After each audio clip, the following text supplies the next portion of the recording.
Movie Monday, Coneheads. Conehead is a 1993 American sci-fi comedy released by Paramount Pictures. Y'all, I just loved me some Coneheads. So the original skit came from NBC Saturday Night Live comedy sketch that they made into a movie, and a very good one as well. But let's get into Coneheads. So, after discovering a UFO airspace sighting in the space, the National Guard went in and shot down a UFO. The UFO contained Beldar and Primate Conhead.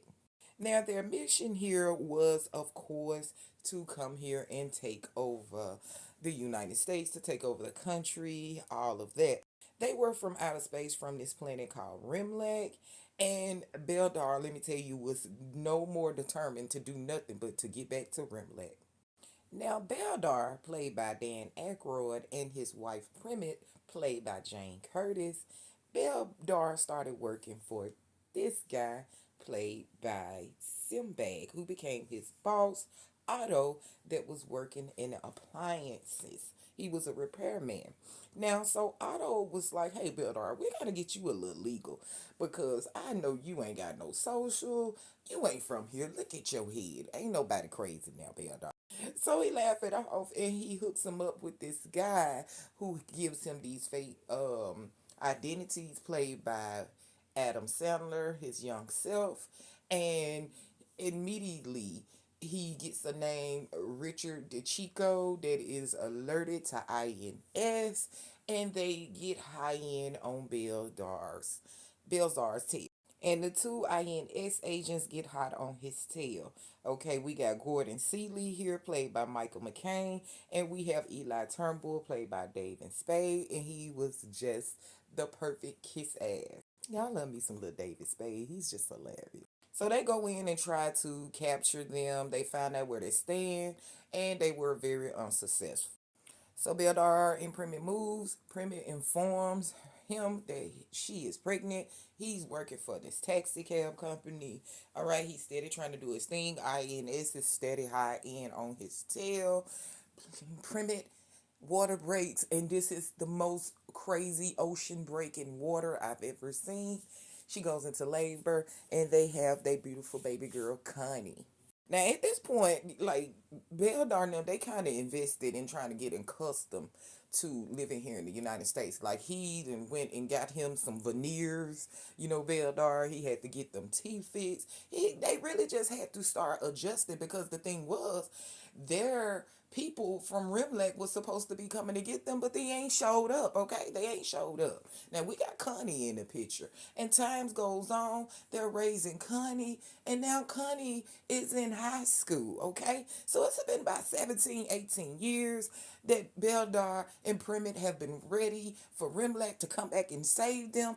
Beldar has definitely stayed on his ground in his mission to, hey, I'm here to take over the earth. I am not an earthling, okay? I'm here to destroy you guys, and I'm here on my mission, regardless of the fact of how he's using the resources and staying here in the United States, still ready to take over at any time. They have these two wonderful neighbors here. The guy, he's Jason, hold on. Alexander played his neighbor Larry Farber, and Lisa Farber, and her real name is Lisa Perkins. All right, they were the neighbors. They was kind of hip into him.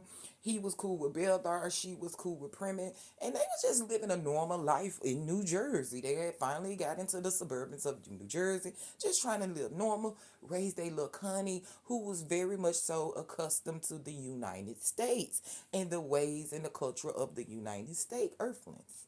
She wasn't studying Rimlac stuff, y'all. Beldar was always talking that. She didn't want to hear that. Now, Connie meet this little greasy boyfriend one day when they had to go take the car because Beldar was running this driving school.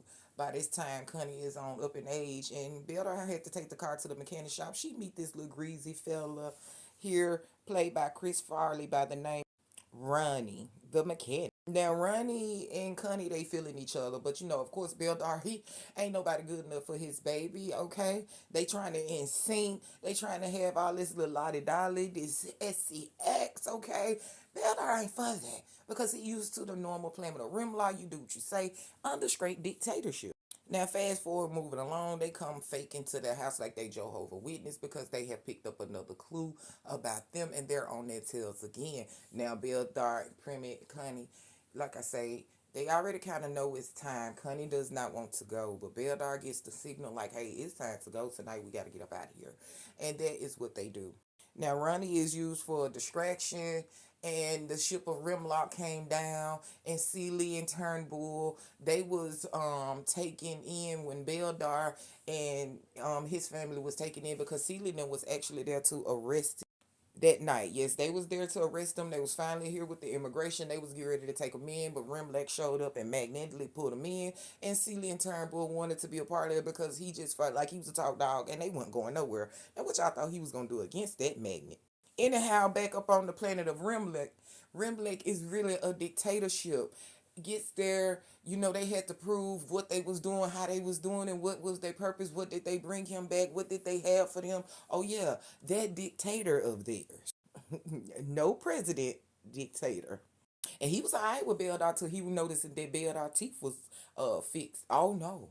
He had violated. They was like, oh yeah, Beldar had been under the custom of the United States so long he had to adjust. Of course he did. Y'all left him there for about 18 years. What y'all thought was gonna happen?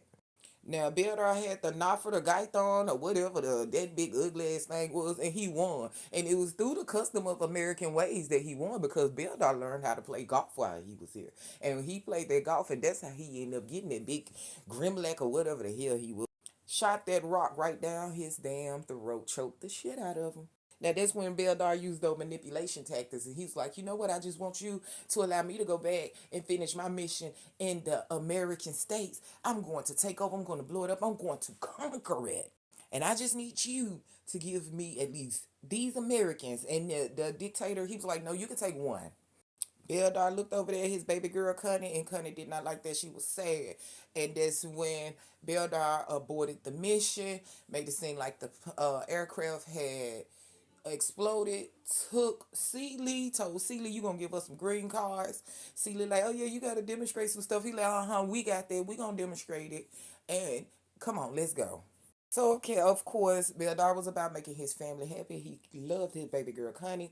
Connie and Ronnie ended up going to the prom. I tried to get that picture. I could not download that picture for nothing. Where that cheese face, that camera. You notice how in Conehead they will say all of the words around describing what the actual object was versus saying what the word was. I do that sometimes. Y'all tell me what that mean. What kind of person that is. But ending things, they ended up coming back, moving into another suburbs, living happily ever after, just being normal people because now they were there legally. And that is one big thing that a lot of people need to realize what's going on out here in the economy. This is a thing showing me about, I mean, I know how all this immigration stuff is going on, but this is a way of showing how illegals here, how they come here with tendencies to destroy, kill, destroy, take away. Excuse me, and we allow them to be here.